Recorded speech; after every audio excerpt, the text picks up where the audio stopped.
Spleen absorbs and distributes nutrients. The spleen absorbs what the stomach digests and sends the nutrients downward to the kidneys. The kidney makes bone marrow, which makes blood, and sends the blood up to lung in the upper warmer. The lung introduces oxygen into the making of blood, and finally, heart synthesizes red blood, combining all these nutritional factors. The red blood, once synthesized, will be circulated centrally by the heart chi to all the organs and tissues, and peripherally by the spleen chi. Absorption of nutrition is a function of the spleen. If the spleen function is deficient, there is malabsorption.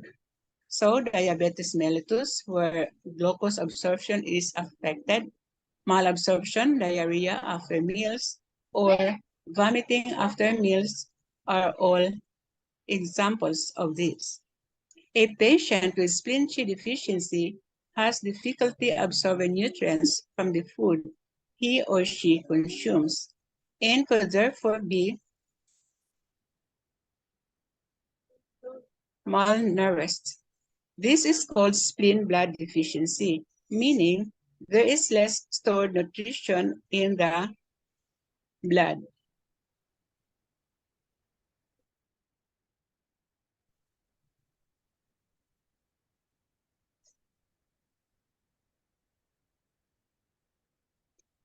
This is called spleen blood deficiency, meaning there is less stored nutrition in the blood due to spleen malfunction or because the patient eats poorly. It is important to tonify their spleen chi and advise them to eat foods that are easy to digest and absorb in their condition. Okay? In diabetes mellitus, both types 1 and 2, the patient should be advised to avoid refined carbohydrates and sugars and eat full meal, that is unrefined products. In cases of malabsorption diarrhea, heavy and fatty foods should be avoided. All food must be cooked and eaten warm and in small portions, but more frequently. Spleen circulates blood in the periphery and is responsible for the capillary circulation of blood. It is possible to be warm in the body and have cold extremities when the spleen yang is deficient. Because of the blood does not reach the hands and feet, it has to be all extremities, which are hands, feet, nose, and ears, just one of them. There could be numbness or even poor healing of wounds.